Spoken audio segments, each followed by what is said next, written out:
मेरा हृदय बड़ा कोमल भी है और इन मामलों में बड़ा कठोर भी है। लाइन में आप भेज दीजिए मुझे, मुझे कोई डरने वाला नहीं है। क्वेश्चन नहीं करते, मेरा ईमान डावाडोल हो गया, बाहर विचार करता रहा। जो भजन आत्मा को इतने समय रखने के पश्चात क्रोध शांत करने में समर्थ न हो सका, लोभ शांत करने में समर्थ न हो सका, लोभ शांत करने में समर्थ न हो सका, लोभ मोह क्रोध तीन भाग के साथ रखे हुए हैं। इस भजन से उनको मुक्ति नहीं मिल सकती है, शांति नहीं मिल सकती। भजन किसी का सार्थक है भी नहीं, भजन से किसी को लोक परलोक मिलेगा भी नहीं। इसका एक बात में इम्तिहान ले लीजिए, श्लोक में क्या स्थिति है उसकी, श्लोक की क्या स्थिति है। मरने में जिंदा रहने में कितना फर्क पड़ता है बेटे, 15 मिनट का फर्क पड़ता है। 15 मिनट में हमारा कितना फर्क पड़ जाएगा। जैसे हम कमी, जैसे हम घटिया, जैसे हम स्वार्थी, जैसे हम चालाक श्लोक में है, मरने के बाद भी जो बने रहेंगे। श्री महाराज जी भगवान के जाओगे, भगवान के जाएंगे तो बेटे हम भगवान की आंख में बंद करेंगे। क्या करेंगे, भगवान की आंख चुगली करेंगे। भगवान से कहेंगे आप इलेक्शन में खड़े जाइए, हम आपके लिए वोट इकट्ठे करके लाएंगे। और दूसरे से कहेंगे शुक्राचार्य आपको मदद होंगे, ये गुरु बृहस्पति बना बैठा है, आप खड़े जाइए इलेक्शन में, देखिए हम आपके लिए वोट मांगते हैं नहीं मांगते हैं। दोनों में लड़ाई कराएंगे, कुश्ती कुश्ता करा लेंगे और वहां भी सड़क को बना लेंगे। कौन हम? तो हम जैसे कमीने, हम जैसे दुष्ट, हम जैसे चालाक, जैसे स्वार्थी, जैसे बेईमान है, तो सड़क को हमको गया। भगवान को बहुत धन्यवाद है, हम जाने वाले नहीं है। कल्पना करते हैं रोज वाला जब तक देखे तो मिलत में जाएगा, रथ में हटा फिर वहां मिल जाएगा, मिल जाएगा, सब नहीं जा सकता। यही तो स्वर्ग में जाएंगे, हमको तो देवी ने दिया था सपना स्वर्ग में जाएगा, तो मिलेगा। तेरी परिस्थिति क्या है बता दें। मेरा ये कहता रहा, जो आदमी इतना भजन करने के पश्चात अपने क्रोध को शांत न कर सके, लोभ को शांत न कर सके, मोह को शांत न कर सके, इनका रास्ता बंद। भजन से क्या था, बस ये मेरे मन में सा विचार को था, मेरा डामाडोल हो गया। देखिए मेरे पास श्रद्धा असीम है और मेरे पास विवेक उससे भी ज्यादा है। मैं बड़ा तार्किक हूँ, कोई आदमी उम्मीद नहीं बना सकता, श्रद्धा में अंधश्रद्धा नहीं कर सकता किसी की, लेकिन श्रद्धा से मेरा गाँव में, लेकिन अंधश्रद्धा नहीं कर सकता किसी के ऊपर, अंधश्रद्धा में किसी पर नहीं कर सकता। लेकिन श्रद्धा से मेरा कण प्रत्येक लबालब भरा हुआ पड़ा है, विवेक श्रद्धा है। मैंने वहां देखा भजन पर मेरी जो श्रद्धा से वो डामाडोल हो गई। ये कैसा भजन है जो आदमी के जीवन को प्रसिद्ध नहीं कर सका, फिर ये भजन किसका आएगा, फिर ये शांति कैसे दे देगा, फिर ये मुक्ति कहां से मिल जाएगी, फिर भगवान को साक्षात्कार कैसे हो जाएंगे, फिर कैसे हो जाएगा, फिर भजन से क्या फायदा हुआ। रात भर मेरे मन का कोई हाहाकार करता रहा, भजन से क्या फायदा हुआ, चारों तरफ भजन से क्या फायदा हुआ, इसमें क्या शक्ति लगा। लेकिन मैं नास्तिक जैसा हो गया, सवेरे मैंने मला बंद मला को एक ताक कर दिया, अब मैं भजन नहीं कर सकता। तो ये भजन इन लोगों को इतना समय होगा, मुझे एक साल भी नहीं हुआ, इनका कोई फायदा नहीं कर, मुझे कैसे फायदा कर देगा। ये मेरा मन और ईमान कर लेगा, नास्तिक होता चला गया। लेकिन फिर उस दिन वो विवेक मेरे भीतर आया, मेरा गुरु मेरे भीतर आया, उसने समाधान कर दिया जो आज आपका समाधान करता हूँ। इसलिए ये कहा भजन एकांगी, इनके पास एकांगी भजन है। और एकांगी भजन के बारे में ये ख्याल करते हैं अकेले भजन से मेरा बेड़ा पार हो जाएगा, इनकी बहुत बड़ी गलती है। तो ये हमने बताया था, क्या बताया था कि भजन अकेला नहीं हो सकता, भजन के लिए 4 चीजों की जरूरत है। रोटी अकेली नहीं हो सकती, रोटी के लिए अनाज चाहिए, रोटी के लिए आग चाहिए, रोटी के लिए पानी चाहिए और रोटी के लिए पकाने वाला चाहिए। अकेले अपनी बन सकेगी, अनाज होगा तो वहां रखा है चौके में, सारी रोटी पक तैयार हो गए। रोटी तो चीनी तो रखी रही, पकाने वाला था, पकाने वाला कोई नहीं था, और चूल्हे में आग भी नहीं थी और पानी भी नहीं था, तो कैसे पकेगी फिर रोटी। 4 चीजों के बिना रोटी नहीं पकती। आत्मा को नशे के लिए भजन एक चीज है, एक इकाई है, महत्वपूर्ण इकाई है। मैं मानता हूँ भजन की आवश्यकता में मानता हूँ। कोई आदमी ये कहेगा अकेला भजन आदमी की जीवन की समस्या को और आत्मिक प्रति की समस्या को हल कर सकता है, मैं इनकार करूंगा, ऐसा नहीं सकता। अकेली एक चीज से नहीं सकता, अकेला भजन काफी नहीं। भजन के साथ साथ में 4 चीजें होनी चाहिए, साधना, स्वाध्याय, संयम और सेवा। 4 सम्मिश्रित है मेरी क्रिया योग में, मेरी उपासना में, मेरे भजन में। जो श्रवण में एक अंश भजन का भी है बेटा, एक अंश है, वो 4 अंश है। भजन के लिए मैंने जितना श्रम किया है और मेरी निष्ठा दिमाग खर्च किया है, वो 1/4 है, 3/4 नहीं है। 3/4 मेरा श्रम, मेरी उपासना, जीवन की उपासना के रूप में, स्वाध्याय के रूप में, संयम के रूप में, सेवा के रूप में खर्च हुई है। और आप एक ही चीज खर्च करना चाहते हैं। मैं अपने क्रिया योग का जरा देते हुए आप लोगों के सामने ये निवेदन करता हूँ कि आपकी उपासना 4 खंडों में बटी होनी चाहिए, उसमें चारों का समन्वय होना चाहिए, तो आपकी उपासना सर्वांग हो जाएगी। और आपकी एकांगी है, भजन आपका एकांगी है, बाकी बातों से कोई संबंध नहीं आता, तो मैं कहता हूँ ये आपकी उपासना अपूर्ण। कैसे? एक कोई आदमी था, कहीं मेला हो रहा था, और वो चिल्ला के चिल्ला रहा था, चारपाई बिकाऊ है, चारपाई आप खरीद लीजिए, बहुत कम दाम की है, 2 रुपए की चारपाई है, आप जिसकी मर्जी हो खरीद ले जाए। बड़ा मेला हो रहा था, जगह भी नहीं थी बैठने को, कहीं किसकी चल पड़ रही थी भी पानी। लोगों ने कहा भाई 2 रुपए को चारपाई मिलती है तो खरीदिए, रात को चारपाई पर सोएंगे, अच्छी तरीके जमीन में यहाँ कंकड़ है, पत्थर है, चारपाई पर रात को सोएंगे, 3-4 दिन का मेला है, 2 रुपए में चारपाई मिलती है तो चाह लिया, फिर बेच देंगे किसी को, 8 आने मिल जाएगी, चारपाई खरीद लेंगे। किसी को लेना हो तो आ जाए हमारे पास, चलाइए खरीद देंगे। चारपाई लेने के लिए ग्राहक आ गए, सब बैठ गए, सब आप बैठ जाइए, चारपाई की अच्छाइयाँ, चारपाई खराब मैं आपको बताऊंगा, तब आपको लेने में चूमता पड़ेगी, बताइए। सब बैठ के शांति से बैठिए। उन्होंने कहा इसमें थोड़ी सी कमी है चारपाई में, बाकी सब तैयार है, अच्छी होती तो इसके दाम 25 रुपए होते, लेकिन फिर ये 2 रुपए में बिक रही है, इसीलिए इसके दाम, इसमें थोड़ी कमी है, आप उसको समझ लें फिर खरीद लें। अच्छा बताइए। तो ये बोला कौन सा, वही 2 दाएं नहीं 2 बाएं नहीं, दाएं नहीं, खास के लिए पार्टी होती है, शेरे होते हैं ना दाएं बाएं, वो 2 दाएं बाएं नहीं है इसके अंदर, यानी शेरे और पार्टी इसके अंदर नहीं है। दाएं वाले, लंबे वाले, चौड़ाई वाले, पार्टी और शेरे कहते हैं, ये इसमें नहीं है चारपाई। और कमी 3 नहीं ले पाया, एक कॉपी कमी है, एक कमी नहीं है, दाएं बाएं तो नहीं है, एक कॉपी कमी है इसमें, 3 पाए भी नहीं है, अभी एक और कमी लगी, और क्या कमी लगी, बीच का झावड़ लगेगी, वो जो रस्सी वगैरह होती है जो बाहर से बनी जाती है, वो रस्सी हली नहीं। तो फिर वो बोला खास लोगों ने भाया, राजस्थानी भाई को भाया कहते हैं, भाई से जाता है तो रिश्तेदार को जाई कहते हैं, भाया कहते हैं, ऐसे कुछ राजस्थानी काम आते हैं, एक तो समझी लेने के लिए काम आता है भाया। भाया भी शायद किसने भाई कहते हैं, भाई कहते भाया, भाया कहते हैं, साथी लोग कहते भाया। तो चिल्ला के कह रहे भाया खराब कर लीजिए, 2 दाएं नहीं 2 बाएं नहीं, तो शेरे नहीं तो पार्टी नहीं पहले, 3 नहीं है पाया, और बीच का झाड़ नहीं खाद लेने के भाया, आपका भजन है ये खाद पर बेच रहा आप बेच रहे हैं, कैसा है खाद, ये माला सटक सीताराम तो क्या करना पड़ेगा। मैं आपके भीतर नास्तिकता की वृत्ति उत्पन्न नहीं कर रहा हूँ, पर मैं आपको अंधश्रद्धा से विरक्त कर रहा हूँ। मैं ये कह रहा हूँ आपकी श्रद्धा जीवन होनी चाहिए और आपकी श्रद्धा वेद होनी चाहिए। अंधश्रद्धा का ये परिणाम हमारी विश्वास खत्म होती चले जाती। उपासना के लिए जब कोई आदमी ये कहता है हम खुद को साथ फुर्सत नहीं एक, और जब जो आदमी ये कहता है कि मेरा भजन में नहीं लगता, 2 बार कहता है मन नहीं लगता गुरु जी मेरा एक, और जब ये कहता है मुझे फुर्सत नहीं मिलती भजन करने को, तो मैं कहता हूँ आदमी नास्तिक। क्यों नास्तिक तो है, इसकी निष्ठाएं खत्म हो गई, निष्ठा खत्म होती तो हमें टाइम नहीं मिलता।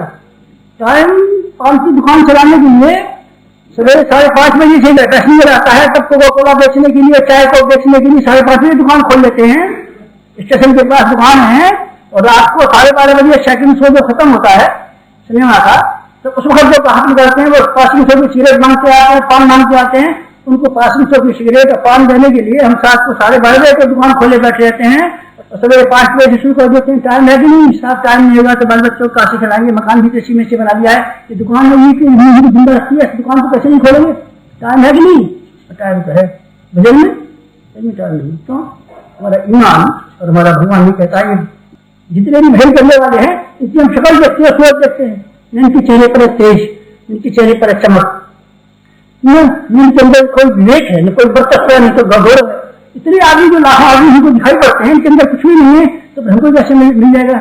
जवान से तो नहीं कह सकते ये बात को, जवान से तो कहेंगे तो सारे आदमी हमको बुरा कहेंगे, नास्तिक कहेंगे, पर हमारा ईमान कहता है वास्तव में ये बेकार बात है। इसलिए बेकार बात के लिए टाइम नहीं मिलता है तो कोई हर्ष की बात नहीं, हमारा अंतर चेतना कहती है बेकार है, इसलिए हमको टाइम नहीं। टाइम किसके लिए नहीं मिलता, टाइम उस चीज के लिए नहीं मिलता जिसको हम बेकार बात समझते हैं और बेवकूफी की बात समझते हैं। बेकार और बेवकूफी की बात के लिए टाइम नहीं मिलता हमेशा, याद रखना। फुर्सत मिल जाए कोई सवाल नहीं, फुर्सत जिनको हम काम की बात समझते हैं इसलिए हम 24 घंटे लगे रहते हैं, बेकार की बात के लिए फुर्सत नहीं, और मन नहीं मिलता। क्या मतलब है इसका, मनोवृत्ति का मतलब सिर्फ एक है। कौन सा मतलब है, इसकी उपयोगिता और महत्ता के बारे में हम पूरा संदेह, जिस बात की उपयोगिता मालूम पड़ती है उसमें हमारा मन लगा रहता है, जीवी में हमारा मन लगा रहता है, प्रेसी में हमारा मन लगा रहता है, सिनेमा में हमारा मन लगा रहता है, रुपया कमाने में हमारा मन लगा रहता है, मनोरंजन में हमारा मन लगा रहता है। क्यों, हमारा मन स्वीकार करता है कि लाभदायक चीज है, इससे हमारा मनोरंजन बनता है, साधन होता है। उपासना के बारे में मन न लगने की शिकायत, समय न लगने की शिकायत का सीधा मतलब अगर मुझसे पूछे तो मैं एक अर्थ लगा देता हूँ कि हमारा इन बातों पर कोई विश्वास नहीं है। हमारी अंतः चेतना कहती है भजन करते हैं हम, और हम ये ट्राई करते हैं, ट्राई करते हैं, देखें इसमें कुछ तुक्का मिलेगा नहीं मिलेगा। हनुमान चालीसा पढ़ेंगे 11 दिन, देखेंगे 11 दिन के बाद में लक्ष्मी आती है नहीं आती, देखते हैं, इम्तिहान लेते हैं, लगेगा हनुमान चालीसा देखेंगे इधर 5 पैसे का जो हनुमान चालीसा खरीद के लाए थे 5 पैसे का, जो लग गया तो तीर भी लगा तो तुक्का, तुक्के को फिर फेंक लेंगे। परीक्षा करते हमारी कोई मिश्रण नहीं, क्यों सर होने का कारण सिर्फ एक है, उसका जो लाभ समुचित लाभ होना चाहिए था मिल नहीं सका, समुचित लाभ मिल नहीं सका। क्यों? क्योंकि हमारी उपासना अपूर्ण सी है। कोई हमको ये बताता हुआ चला गया है कि भेद करने से सारे उद्देश्य पूरे हो जाते हैं, कोई मूर्ख ये बताता चला गया है हमको, कोई मूर्ख हमको ये बहकाता चला गया है कि राम नाम लेने से उद्धार हो सकता है, राम नाम लेने से बेड़ा पार हो सकता है, राम नाम लेने से बेड़ा पार बन सकता है। लेकिन सहज राम को नाम है, कठिन राम को काम, करत राम को काम, जब परत राम से काम। राम का नाम भी लेना चाहिए, राम काम भी करना चाहिए। राम का तो काम नहीं करते हैं, काम तो करते हैं रावण का और नाम लेते हैं राम का। ऐसे राम के नाम से कभी किसी का उद्धार नहीं हुआ, भविष्य में होगा, तो ये कहता हुआ मैंने ये निवेदन किया। हमारी उपासना की क्रिया पद्धति, इसमें हमारे में 4 चीजें संबंधित हुई है। मैं आपसे निवेदन करूंगा, जब भगवान का भजन अथवा गायत्री मंत्र की उपासना से आपको कुछ भी सही चलिए, आत्मिक उन्नति के लिए अगर आपको वास्तव में करना हो, माहौल तभी हो तो आपकी इच्छा बात है, अगर आपको मन समझाना हो तो आपकी इच्छा बात है। तो काशी तो आपकी मन में ही आ गए, हमको वस्तुतः कुछ आत्मिक प्रगति करनी है, भगवान का अनुग्रह प्राप्त करना है और अपनी जीवात्मा का विकास करना है। तो मैं आपसे फिर प्रार्थना करूंगा, आप करें चाहे न करें, तो इतना जान जरूर लें 4 आधार के बिना उपासना संपन्न नहीं हो सकती। 4 आधार को अपनाए बिना आत्मिक प्रगति संभव नहीं है।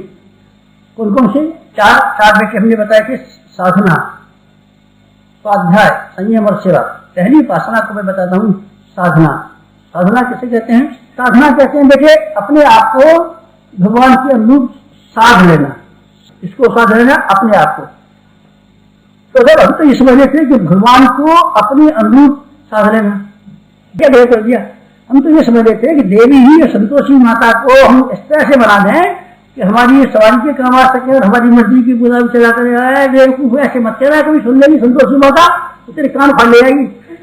हनुमान को तो ये सुनना कि हनुमान को धन्य करने वाले थे कि हमारे बस में हो गया हनुमान, और जो बस में हनुमान को हुक्म देने चल लगे। तो तू क्या बनना चाहता था? बॉस बनना चाहता था हनुमान का, और अभी हनुमान को मैं खरीदना चाहता था।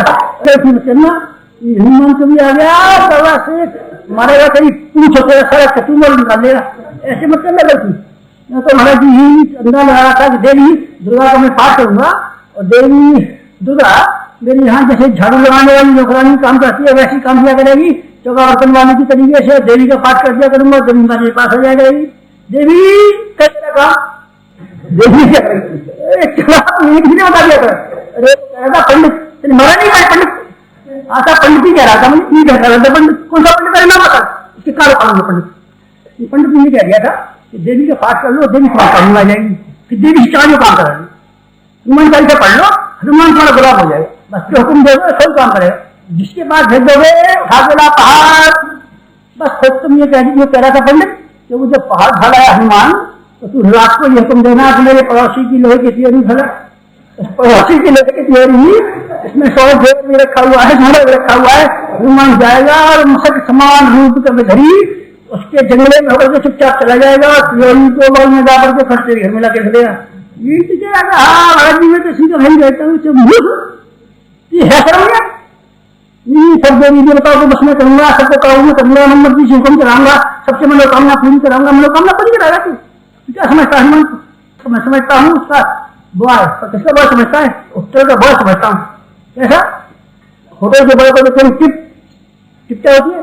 टिप उसे कहते हैं जैसे तेने 1 रुपये 80 पैसे की चाय पी, अब जब वो आ रहा है बहरा, वो जब आ रहा है बहरा, तब जब 1 रुपये 80 पैसे का बिल बना के ला रहा है, एक काम करना, क्या काम करूँ?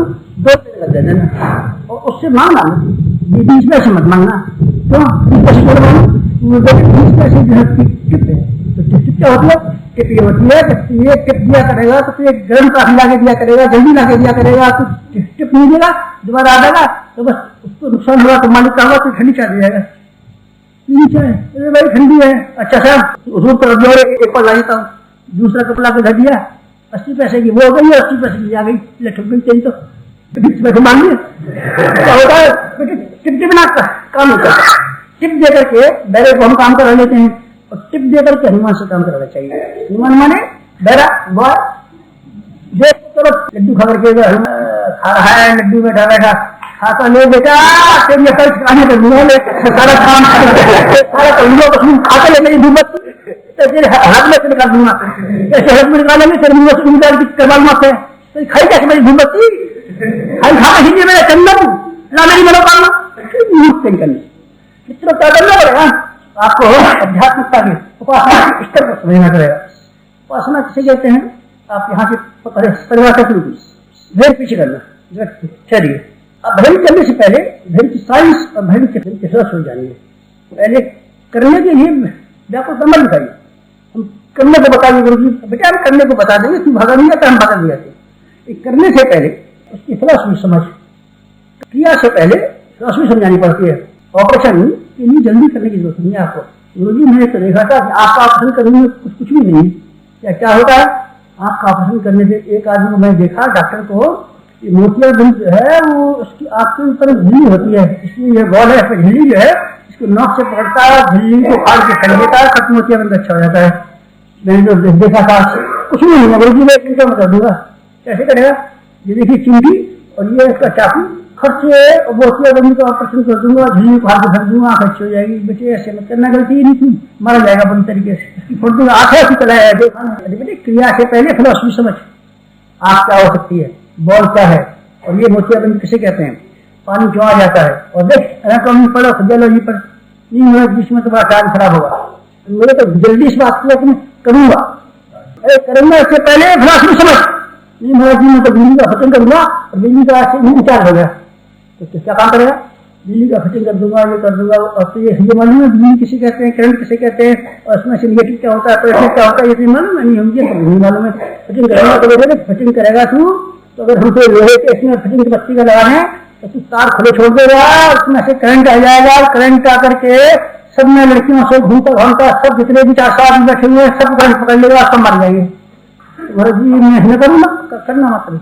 करने से पहले फिलॉसफी समझ उसकी, इसका ये बिजली क्या है, तो फिर की जाती है, बिजली कहाँ से आती है, और बिजली में गलती नहीं है क्या परिणाम हो जाता है, ये जान ले तब करना। नहीं महाराज जी मैं तो बहुत जल्दी करने वाला हूँ, करेगा समझता कहीं करूंगा, समझ गए, समझने के पीछे करना, ठहर जाकर पीछे करना, ये तो बहुत जल्दी करनी है, समझता है नहीं, जानता है नहीं, पूछता है नहीं, बस करूंगा।